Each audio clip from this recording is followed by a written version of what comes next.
kidney beans curry. I will cook this one for our viand for lunch and dinner. I will cook red kidney beans curry. First, I boil this one, so this is already soft.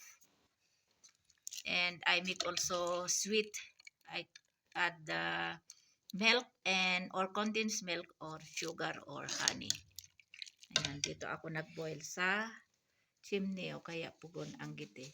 Boiled red kidney beans. Nagtira ako ng konti kasi magluluto ako ng red kidney beans curry. So, ang gagawin ko dito ay gawin kong sweet. Lagyan ko ng honey instead of sugar. So, honey ang aking ilalagay. Ayan. Kunting honey, half tablespoon. Tapos, fresh buffalo milk ito ng gatas. Pinakuluan ko ito. So, lagyan ko. Kung may ano kayo, kung may condensed milk, pwede din mas maganda kung may condensed milk. Kaya lang wala akong condensed milk. So, tikman ko kung anong lasa nito. Kasi 1 week ago, nag-ano din ako, yung ginawa kong yung munggo beans, ginawa ko ding sweets. Nilagyan ko din ng honey instead of sugar, tapos milk. Ayan. Ayan, tikman ko nga kung masarap.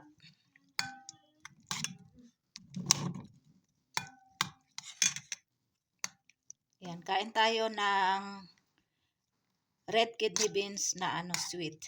Ayan, tikman ko kung tama yung sugar niya, yung tamis. Bismillah wala barakatila. Masarap.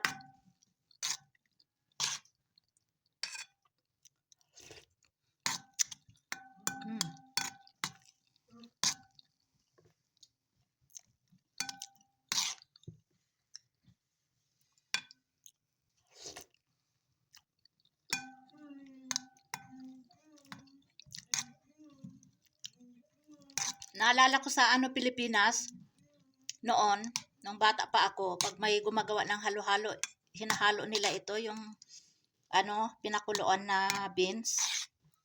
Ito yung red kidney beans. Hinahalo nila sa halo-halo. Diba?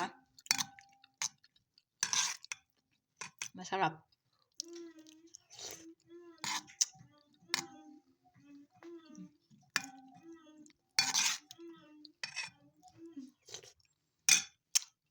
Kain tayo ng boiled red kidney beans. Nilagyan ko ng half tablespoon na organic honey at saka fresh na buffalo milk na pinakuluan ko ito. Ayan, masarap. Kain tayo.